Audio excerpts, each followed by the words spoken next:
est un ami fidèle. C'est tout. J'ai Dieu en moi.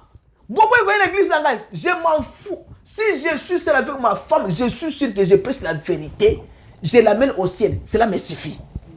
Élie avait combien de disciples? Un seul disciple, Élisée. Jean-Baptiste en avait combien? 2. Vous comprenez ça? Jean-Baptiste avait 2 disciples. Mais dans le désert, il prêchait, les gens venaient. Donc l'église n'a été, moi je ne peux pas appeler papa Bertin, on a pasteur. Et que ça là le côté. C'est un titre. Moi si tu m'appelles même Bertin seulement, c'est comme ça. Ça me suffit. Mais je sais que je suis rempli du Saint-Esprit, j'irai au ciel. Amen. Je le sais. Moi je sais que j'entrerai au ciel. Frère, nous avons passé ma Kinshasa là-bas. Les gens qui avaient des doutes. Allez à Kindele. Regardez les ravins de Kindele. Pierrot m'a dit hier que papa, nazo ke lokanga photo au tala ndengezelo na ba beti yango. C'est pas moi. Claude est là. Les 7 piliers a dit que les ravins que vous voyez ici, de Kindele ici, qui a pris plus de 700 maisons, dans 5 mois, il n'y aura pas de ravins. Mathématiques à Kinshasa, Bazo Tala, pasteur Wana Lobak, dans 5 mois. Au mois d'août, le 13 août, je pense, le 8, quelque chose comme ça. Ils sont restés. 47 jours plus tard, ils se réveillent le matin. On a montré comment la construction est terminée. Oh, montre est terminée. Deuxième jour, on a traité. Troisième jour, Ben et Bandiko Chamabele. Les lots ravins zaté. Pas même 5 mois. C'est que le Saint-Esprit, quand il est dans l'homme, il parle. C'est qu'il dit la vérité. Amen. Mais qu'est-ce que vous dites? Si tu m'appelles frère, ça me suffit. Ici, Jézabel a refusé d'appeler Élie son pasteur.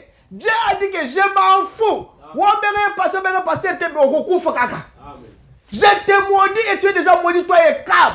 Les chiens vont lâcher vos sangs. Amen. C'est tout. Moi, je m'en fous. Que tu viennes à l'église, que tu ne viennes pas. Je sais que je prêche la vérité. C'est pourquoi les gens ne m'aiment pas.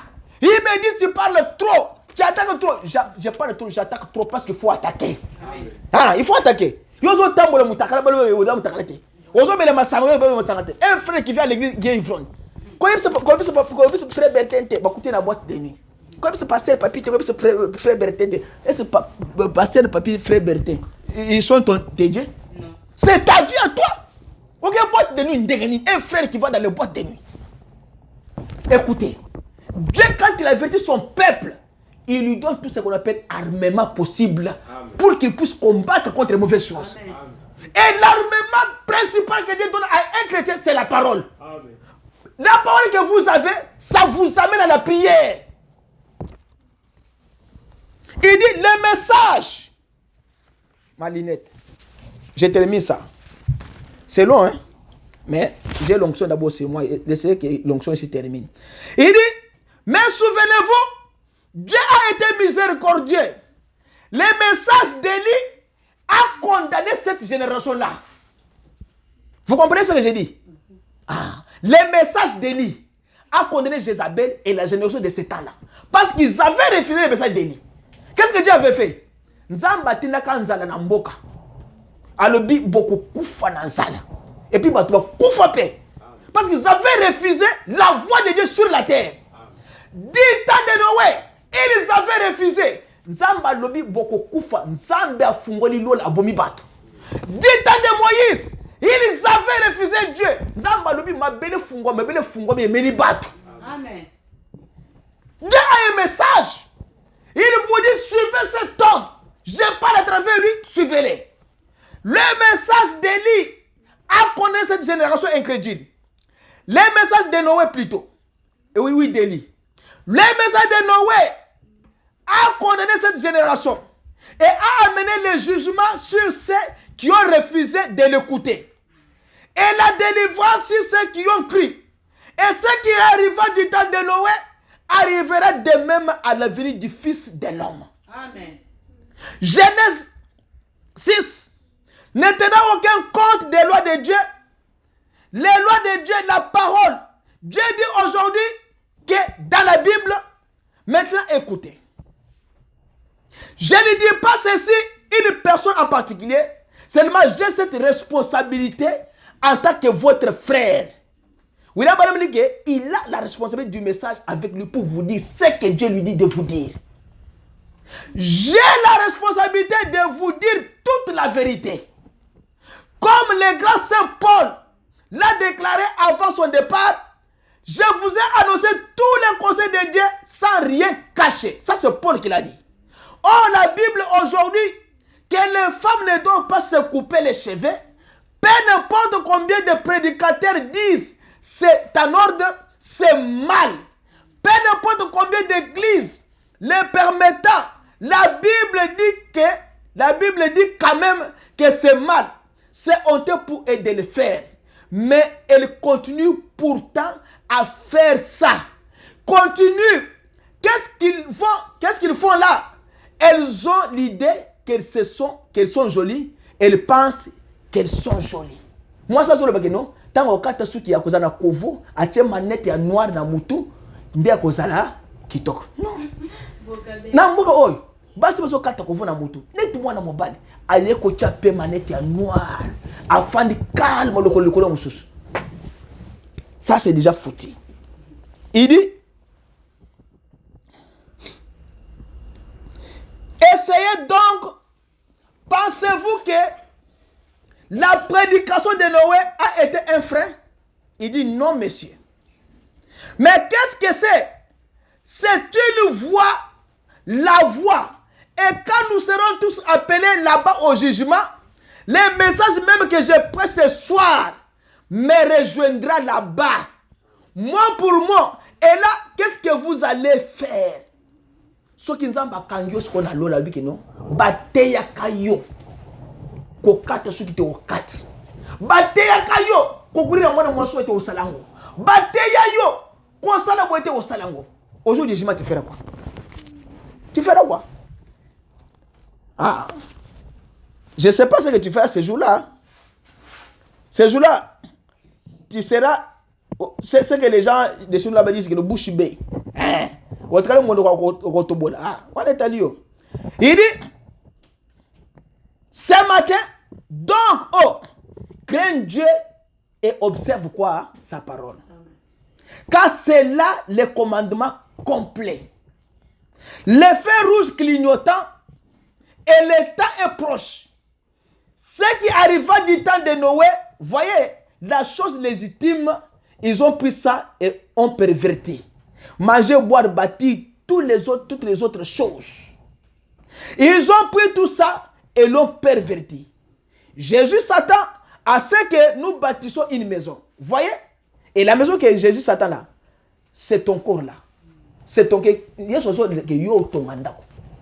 Maintenant, yo zoka ndeko tonga ndako ya ba building. Non, yeso nga yo tonga motema na yo. Jésus vous attend. Tonga ndako na yo. Mais yo tonga ndako te. Alors, mais regardez un peu ce qui s'est passé avec ça. Manger, il s'attend à ce que nous mangeons. C'est vrai, regardez ce qui s'est passé avec ça. Boire, nous nous attendons à boire notre eau et à faire ce que nous devons faire. Mais à la place de ça, ils ont fait des alcools et des liqueurs et tout, les cocktails. Et ils entraînent leurs femmes là-dedans. Mon ami là, elle va comme ça, il va comme ça, il va acheter les bières à Neken. Il rentre dans sa maison, il met dans la table comme ça, il appelle sa femme. Viens, ma chérie, viens ici. Alors, il ouvre, il met là-bas dans le verre, il donne à sa femme. Lui et sa femme commencent à boire les bières dans leur propre maison. Qu'est-ce que vous montrez aux enfants? Maintenant, à cette époque-là, les gens mangeaient, buvaient. Mais ils ne buvaient pas les vins, ils ne buvaient pas les alcools, les liqueurs. Attention, la Bible dit dans Ésaïe 69 que vous ne pouvez pas prendre des liqueurs fortes. Ça, c'est la Bible qui le dit. Interdit aux gens de prendre des liqueurs fortes. Mais les gens le font. Un jour, la porte sera fermée. Qu'en est-il de l'augmentation de la population? Comme ça, comme c'était arrivé du temps de Noé, qu'en est-il de l'augmentation constante de la beauté des femmes? De plus en plus, Voyez, un fer rouge emporté, enflammé d'orgueil. Un fer rouge. Qu'en est-il du temps où les femmes deviendraient, où elles seraient comme elles l'étaient alors, emportées en feu d'orgueil et tout, qu'on ne pourrait rien leur dire. Prenez leurs paroles et ils vont continuer à le faire quand même. Il dit, qu'est-ce qui va arriver? Exactement comme du temps de Noé, un jour, la porte de la miséricorde sera fermée. Alors l'Écriture dit que le sanctuaire s'est rempli de fumée. Cela signifie que l'intercesseur en est sorti. Et tant que l'agneau est toujours là, comme je l'ai dit ce matin, ou quelque part où j'ai prêché, tant que l'agneau est là pour intercéder, il y a toujours de la miséricorde. Mais quelle assurance avons-nous quand nous voyons que le train approche déjà à la gare, quand nous voyons la venue du Seigneur, le fait clignotant. Il vous dit que à ce temps-là, quand vous verrez ces choses-là arriver, sachez que Jésus est à la porte. Il vous dit, qu'est-ce que vous allez répondre au jour du jugement? Il y a encore une miséricorde. Aussi longtemps que le sang coule, l'intercesseur est toujours là pour intercéder pour vous. Alors vous, en tant que fils de Dieu, sachez que ce matin, Dieu vous a averti. Quand vous avez vu ces choses se produire en Amérique, les choses qui se font aujourd'hui, ce sont des choses prédites dans la Bible. Dieu a dit qu'au temps de la fin, ces choses vont se produire. Et vous avez vu ça. William Branham vous dit qu'il y a encore une miséricorde pour vous. Si vous acceptez le Seigneur, vous dites, Seigneur, moi, je vais aller dans l'enlèvement. Ce signal fort-là est là.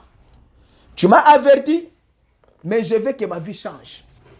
Dieu changera cette vie-là. Mais si tu restes dans cet état-là, ton problème ne se résoudra pas. Moi, je veux que ce matin, que chacun sache que le monde ici prendra fin. Que chacun de nous sache que le monde touchera à sa fin. Un jour, Dieu va brûler le monde. C'est selon les écritures bibliques. Quand il va brûler le monde, tu seras enlevé. Ou bien toi, tu seras toujours au monde quand Dieu va brûler le monde. La Bible dit que le monde ne sera plus. Même la mer, Dieu va sécher. Alors prenez courage de préparer votre vie. Prenez courage de faire ce qui est la volonté du Seigneur. Alors Dieu va vous donner ce qu'il a réservé pour vous. Aussi longtemps que vous ne le faites pas, la miséricorde s'éloignera toujours de toi. C'est un signal. Dieu veut que chacun de nous, ce matin, puisse réfléchir sur cela et que tu puisses dire à Dieu, Seigneur, je veux que ta miséricorde, je veux ta miséricorde encore. Car ce signal rouge, tout ce que toi tu as dit dans la Bible, selon Matthieu 24, selon Luc 17, 26 à 30, selon Genèse 16, se sont accomplis. Alors je vais maintenant me préparer. Si tu n'as pas le Saint-Esprit, demande à Dieu, il va vous l'accorder. Il a dit que vous les méchants, vous savez donner de bonnes choses à vos enfants. Mais si vous demandez à Dieu le Saint-Esprit, il va vous refuser. Non, il va vous l'accorder. La meilleure des choses pour un chrétien, c'est d'avoir le Saint-Esprit. C'est ça même les tickets qui vont vous amener au ciel. C'est ça même la chose. Le nombre de gens dans l'église ne compte pas. La montée de l'église ne compte pas. C'est la qualité de la personne qui sont dans ces bâtiments-là. Quelle qualité vous avez devant Dieu? Quelle manière vous vous comportez devant Dieu? Est-ce que s'il vient aujourd'hui, il peut vous prendre? Que chacun incline sa tête. Inclinez vos têtes et que chacun dise quelque chose à l'Éternel. Si Dieu veut vous ajouter quelque chose, il va vous ajouter. Si Dieu veut vous donner quelque chose, il va vous donner. Si quelqu'un a commis un péché quelque part, qu'il demande à Dieu pardon. Dites-lui, Seigneur, ce matin, c'est un signal fort pour ma vie. Qu'est-ce que je peux faire pour être sauvé ce jour-là? Que le Seigneur vous bénisse. Alors prions le Seigneur. Que chacun élève sa voix et prie le Seigneur.